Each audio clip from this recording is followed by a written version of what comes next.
Welcome to the Connected Leaders Academy virtual conference designed to reshape your vision of transformation.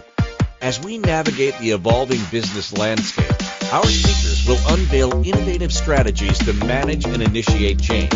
Prepare to adapt, innovate, and lead, ensuring your role as a catalyst in this transformative era.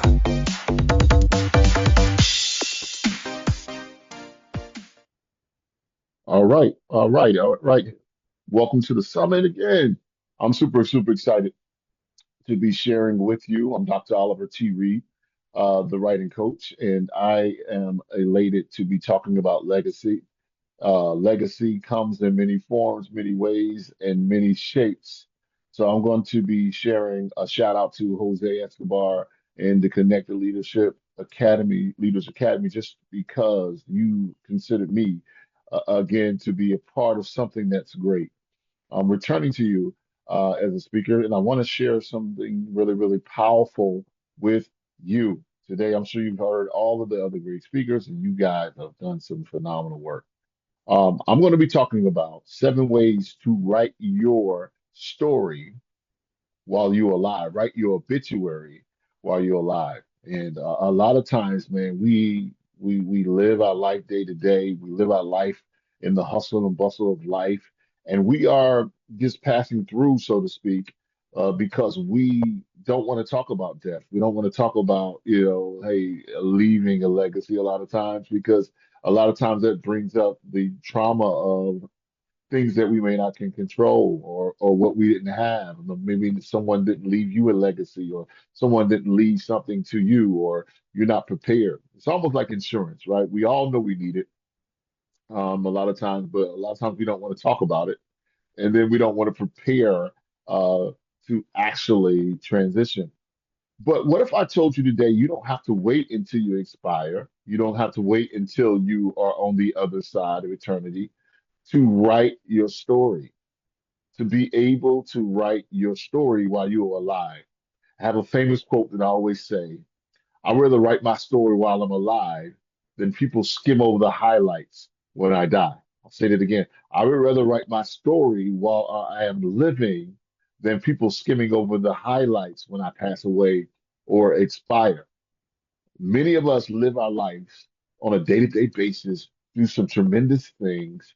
We actually help people. We actually cater to people. We actually do certain things that never gets recorded. We never ever record those legacy lessons and legacy moments that helps us here. I'll go and break it down into this particular segment here. I remember during COVID, I'm sure all you can relate, and I'm sure all of you may have lost someone or knew of somebody who lost their life during COVID. Well, my cousin wasn't able to retain her life through COVID. She went in the hospital with a upper respiratory infection. It turned to pneumonia. Long and short, she actually expired. And I remember when I was actually at her funeral, I was sitting as a participant in the funeral, and I'm sitting there. We all were grieving. Family members were always grieving. She was young, and she did so many powerful, thriving things. I found out that during her obituary reading, the pastor got up and the people started to read the obituary and started to see all of these particular things that I didn't know, but they were kind of like outlines, right? Because obituary is kind of like outlines of the person's life, highlights of the person's life. And I realized to myself, I said, what if she would have wrote her story? I didn't know she adopted people's kids. I didn't know she helped the community. I didn't know she was doing all these great, powerful, and wonderful things. What if she was able to actually put that in a book or put that in a literary commentary that could outlast her? My friends looking at the screen, death is certain, just as life is certain. And guess what? There will be times and there will be seasons that if you don't capture the moment, you won't be able to outlive your life. So I practice writing. If you know anything about me, I've written over 63 books. I do it through a system that I created called the Milk Writing System. And that has allowed me to write 3 books a year or more since 2010.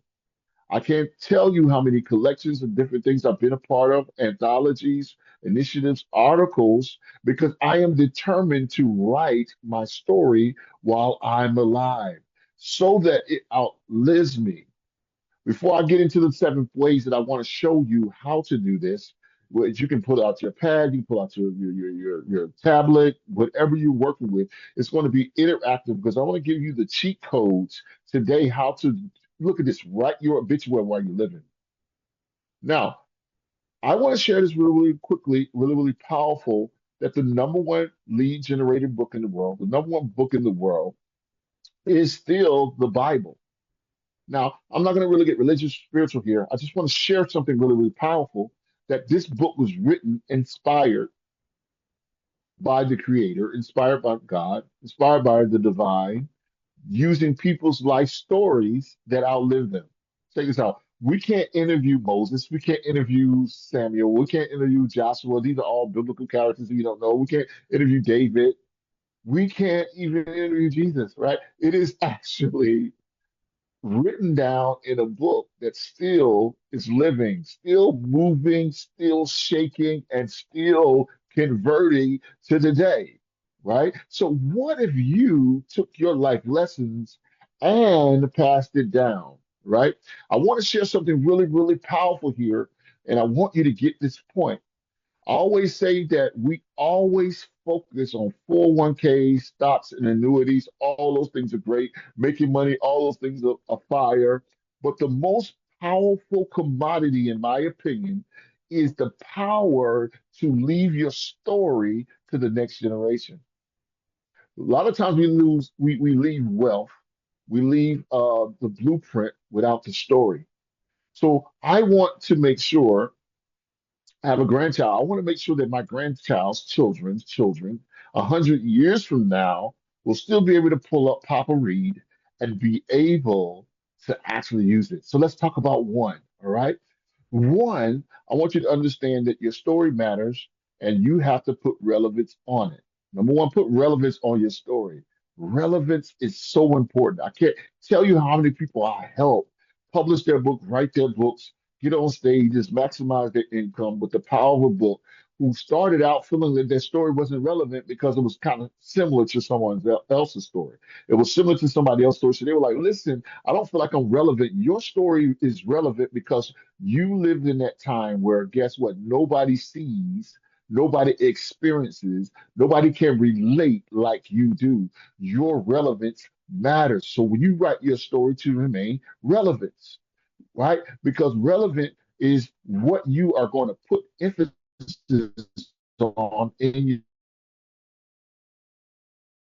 your, all right? Relevance is a self-value of yourself, stopping to record who you are, what you're doing, how you're shaping up to be. It is an absolute must. You must be relevant. Two, check this out. I really want you to check this out. Two is solutional. Solutional. What did you experience in your life that you overcame? And instead of being letting it be a problem, you begin to be a solution or a solver to that problem, right? I actually coach people who went into business, for example, and they went into business because of a trauma, because of a layoff, because of inadequacy, whatever it may be. And they started their business, and now they are able to solve other people's problems. Do you know, going back to my first point, that for some people, reading that scripture or that passage that's in the Bible actually transitions and helps them today in 2026 to be able to overcome fear, anxiety, depression. So what you have went through, they are actually saying we have done it too. So just think about if you were actually solutional, writing the solution down and then passing it on to the next generation. One of the things I did recently for one of my daughters is I got a book to tell her or to actually walk her through asking me questions about my life, right? If you want to know about dad, I would rather you hear it from me than to hear it from someone else secondhand or third hand. So when you are solutional, you are able to leave those solutions that you experience in your life. You're able to pass that on to the next generation. All right. The other thing is you have to also look at this, you have to place value on your life. Woo! That's good. Place value on your life. A lot of times we are living without placing the value on our life. We are waiting for somebody else to esteem us, to push us, to actually prop and fold us or prime us to be valuable or to put emphasis on some other things that we actually do. But what you do when you write your own story, you narrate, you take the authority back in your value. You talk about the valuable things that you contributed to society. You talk about the valuable things you contributed to your family. You talk about the valuable things you created to your career, with the valuable things you toot your own horn. And it is so hard for a lot of times entrepreneurs, speakers, coaches, you guys showing up on this line to be able to place value because we also get our value systems a lot of times from other people, our trophies, our stats, but you have to place value on your life. The fourth thing I want to talk about is this is the fourth thing is that you got to write it. Well, you might be saying, Dr. Reed, why didn't you put right first? It seems like you should have put right first because you got to get in the right mindset to write.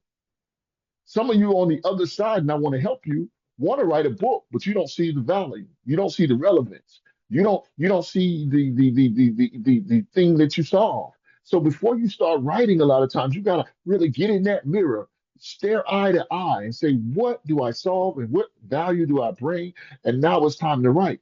But none of this can happen if you don't process mentally, you don't compartmentalize, and then this point number four, you don't write. Right now, not later. I always want to point this out that your now can never be later. Say that again. Your now can never be later. Your now can't be tomorrow. I'm reminded of this. If I was to pull out my phone and I was to lift it up in the air and pull out, that phone and take a selfie, I did it now, right? I did it now, but guess what? A second later, it's history. I hope y'all caught that. If I pull out my phone, I took a snapshot, guess what happens? It becomes history the next second. So you got to understand that as you write, you're gonna do it now. I'm gonna give you a powerful cheat code. If you spell the word now, N-O-W, backwards, what does that spell? It means one. When you start to do things now in the now season, some people die saying they're going to write a book.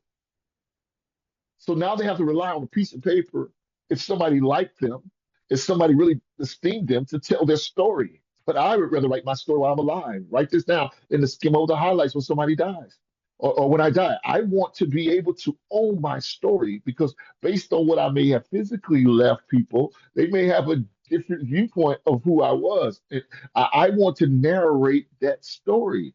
I want to do it now. So your now can never be later. Right now, think later. Put that down. Right now, think later. Right now, think later. So you should be writing while we're going on. If you were sitting at your funeral and you could look on, what would you want to say in this book? What would you want to say about your life? What cheat codes would you want to leave to your children's children? What is it that you would want to say?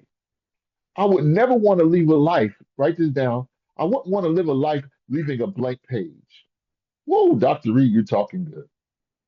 I wouldn't want to live my entire life and then leave a blank page. So you're going to write it, number four. And five is something that we got to swallow our spit to. You're going to not only write it, you're going to publish it. You're going to put it out there in the world. You're going to put your story out there for your family, out there for your friends. You're going to publish it. You're going to actually get it out. You're going to share it. You're going to share that information. There's no reason having a good recipe or good moment or making money or enjoying life or overcoming divorce, or overcoming abortion, overcoming trials, overcoming tribulations, overcoming fear, overcoming injustices, overcoming prejudice, overcoming bias, overcoming the mental breakdown, overcoming the breakup, overcoming the mess up, overcoming the hang up, overcoming the floating, the low moments, the down moments, the high moments. Look, milking the crisis. I always tell people milk it all. Bring it all to the table in your writing, and I'll be doggone John Brown. You better publish it. You publish it because you have to. You publish the story because you submit in your legacy in the earth. Publish it. Hire somebody that's going to publish it. Push it out there in the world. Don't overthink it.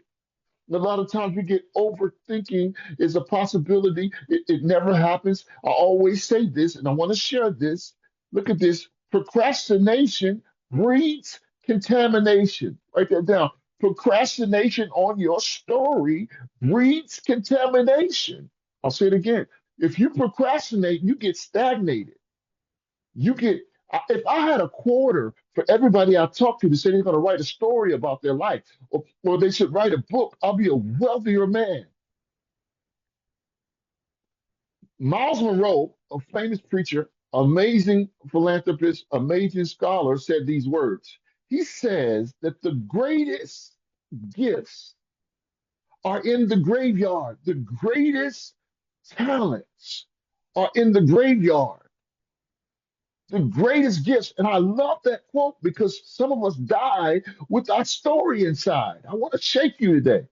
I don't want you dying with your story inside. You have somebody else's breakthrough. You have somebody else's pathway to success. And if you don't share it, then guess what? Your great great granddaughter will die not having the solutions of what you mastered in your life. It's almost like we don't have grandmother's recipe. Remember that? Grandma used to bake something, she used to cook something, but nobody knows it because nobody wrote it down and we didn't pass it down to the next generation. It could be a wealth creator. Your trouble could be somebody else's treasure. Your hangup could be somebody else's hobby, generational down the line. I call it literary equity. Some of the richest 1% in the world get rich off of life insurance. They get rich, look, rich off of their dead ancestors. Wouldn't you want your family to get rich off of your story? Rich in value, not just intangible, rich in knowledge. Miles Monroe said the greatest gifts are in the graveyard, but I beg to differ too. This is my opinion. I feel like the greatest gifts are in people that are alive, but they are dead to their story. Oh, come on, Dr. Reid. I'm preaching to myself. Gifts are in, I don't think it's in the graveyard, even though that sounds good. I think it's in the walking dead. Dead to their purpose, dead to their story. You don't write it because you're fearful, you're afraid of what somebody else is going to say. So you got to publish it. That's number five. Six, I call it let the chips fall where they may. Number six, let the chips fall where they may. Some of us don't write our story while we're alive because we want to be passive. We feel like or humble. We don't want to ruffle any feathers. Well, what if I told my story and Aunt Betty sees it differently, or my mom sees it differently, or my wife sees it differently? Listen, understand. Ways that my firm and I, we help people embellish that story. We can write it in a way where we're not calling people out. But I have to say, it's your life. Write that down. It's your life. Quit filtering your story. Did it happen or not? Is it the way we view things? Guess what? Me, you, and somebody else on this line can go to a restaurant and we can see a waiter who presents the same food. We can all order the same thing, but each of us, each of us will have a different perspective and a perception about the meal and what we saw and what happened. And guess what? Is anybody wrong in there? Nobody's wrong. Your history is his story. Your her story is her story. We all will see the benefit. And you can put a disclaimer, guys, to say, based on my account of the story. I love movies and documentaries. You know, you see it, and that thing will flash up that disclaimer, and that disclaimer will say the account. This is based on an account of a true story. This is based on a true story, which means that there's some flexibility and some wiggle room that maybe people didn't see it the same way I did, right? So you need to get over, we need to get over what people say. Let the chips fall where they may. Put your story out. You don't know who you're helping, and you need to do it for you. It heals. You live on through the power of your story. I want when they blow the bones, the dust from my bones, I want my story to leak out. Ooh, when they say my funeral, I want them to say Dr. Reid has written 63 books, 64 books. I think we should use one of his books at the funeral. I don't want them searching for my story or Googling to try to figure out what my trauma is. I want to bring my victories, my defeats, my blessings, my curses, whatever it is, to my story because I live boldly. I speak boldly. I speak boldly. Shakespeare said this, and it lives throughout centuries. He says, through thy own self, to thine own self, be true. Be true. Don't lie to yourself and feel like you don't need your story. You need your story to be submitted. 6, let the chips fall where they may. And 7, I want to really get down with 7 because 7 is, good God Almighty, 7 is you got to do it. You got to do all those 6 steps for this. You got to do it because once you do it, 7 is because you've written your story, you have submitted your glory. Because you have submitted your story, you have cemented your glory. Your glory. Yeah, yeah, yeah. You made it through. You lived your life. You lived your destiny. You lived your purpose. You live well. In the words of a famous quote that was in Gladiator, I love Gladiator with Russell Crowe. That's a great movie. But something that the king said in that movie that was really, really powerful, he says, death smiles at us all. Death smiles at us all, but when it smiles, we got to smile back. Ah, we got to smile back with our story. We got to smile back with our tenacity. Hey, we got to smile back. We got to smile back. We got to smile back. Smile, smile in the midst of your defeat. Guess what? Could it be that your inheritance is in your story? Could it be that your breakthrough is in your story? Could it be that your obituary, you don't have to wait for a preacher or a priest to do it, that you actually submit your life? You actually flow in a level. You actually share your story. You actually build to the next generation. And guess what? What would it be like? I'll just get this before I close. What would it be like for your great, great, great granddaughter, great, great grandson to open up a solution that you wrote in 2026? You have cemented your place in history. You have cemented your place in history. Guess what? Your story is a rare commodity. There will never be another story.